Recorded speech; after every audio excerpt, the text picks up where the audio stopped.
prison.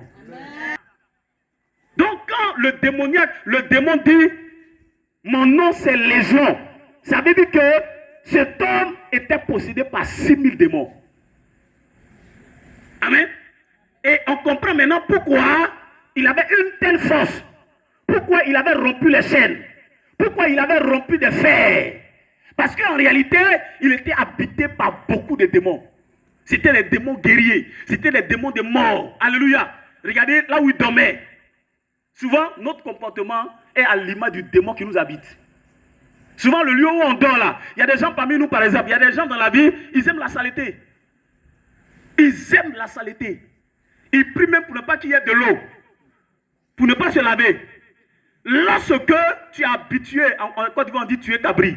Lorsque tu es habitué à tuer cabri, ça signifie qu'il y a un démon qui t'habite. Alléluia. Les démoniaques ne sont pas seulement ceux qui sont dans les rues. Hein. Les démoniaques ne sont pas seulement ceux qui sont dans les marchés. Tu peux être dans un bureau où il y a la climatisation et puis tu es possédé. Alléluia. Tu peux être dans une voiture où il y a la climatisation et puis tu es possédé. Alléluia. La Bible déclare qu'il y avait 6000 démons. Amen.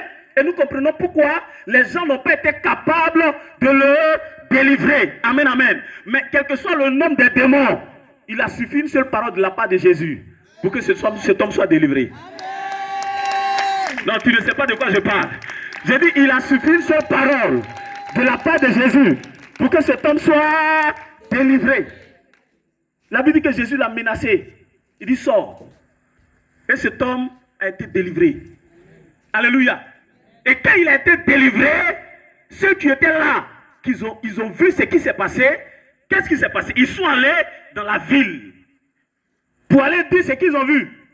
Et la Bible dit au verset 15, à leur retour, ils ont trouvé le démoniaque assis dans son bon sens et il était vêtu.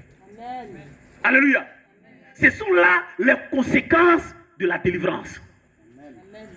Un homme qui est agité, lorsque Dieu le délivre, il retrouve son bon sens. Amen. Un fou, quand Dieu le délivre, il sera vêtu. On ne nous dit pas qu'il a vêtu, mais je sais que c'est Jésus qui l'a vêtu. Amen. Ça veut dire que quand Jésus faisait le ministère, il y avait sac où il y avait les habits. On habillait les gens. Vous n'allez pas me dire que ce sont les parents qui l'ont habillé. Parce que c'est les parents eux-mêmes qui l'ont abandonné. C'est les parents eux-mêmes qui l'ont rejeté. Donc maintenant où Jésus le délivre là, ce n'est pas eux qui l'ont habillé. C'est Jésus qui l'a habillé. Alléluia. Je veux dire à quelqu'un ce soir, Jésus a le pouvoir de te délivrer. Il a le pouvoir de te libérer de cette agitation. Il a le pouvoir de te libérer de tout ce qui est possession démoniaque. Parce que si Jésus ne te délivre pas, c'est qu'on va voir maintenant là. Si Jésus ne t'a pas délivré, tu ne vas jamais entrer dedans. Amen. Quand je préparais ce programme, l'Esprit de Dieu m'a dit, il y a des gens parmi vous, ils n'arrivent pas à prier. Amen. Après la prière que nous faisons ici, après la prière qu'on fait à l'église, ou à la cellule, quand tu pars à la maison, tu ne peux plus prier. Pourquoi tu n'arrives pas à prier? C'est le démon. Amen, amen.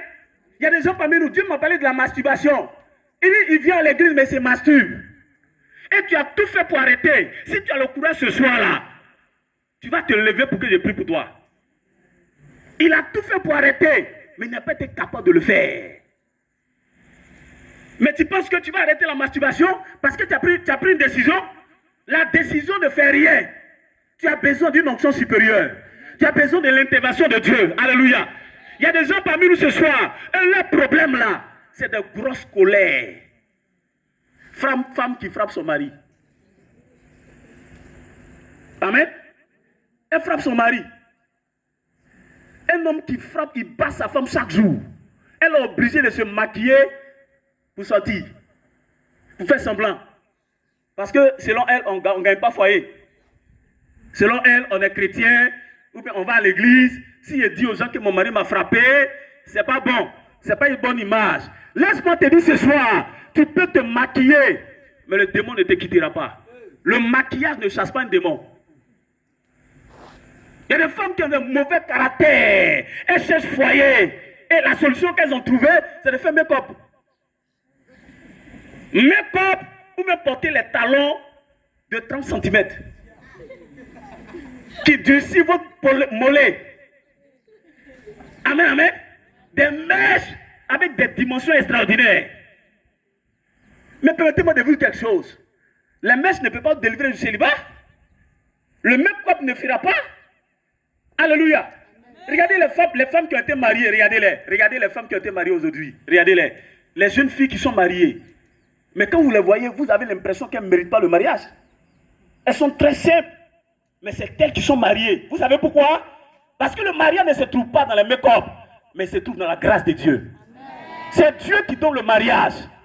Tu es parmi nous ce soir. Tu as des gros diplômes. Tu as étudié intelligent à l'école. Premier. Durant ton parcours scolaire, tu as été premier. Souvent même en classe, pendant les examens, la composition, c'est toi qui aidais ton voisin. Mais aujourd'hui, là, tu as fini où? Hein? Et puis tu trouves que c'est normal. Si Dieu ne voulait pas que tu travailles, si Dieu ne voulait pas que tu réussisses, tu n'allais jamais être premier à l'école. Souvent, les esprits nous laissent être premier à l'école. Tu peux être premier à l'école, ils te laissent devenir premier.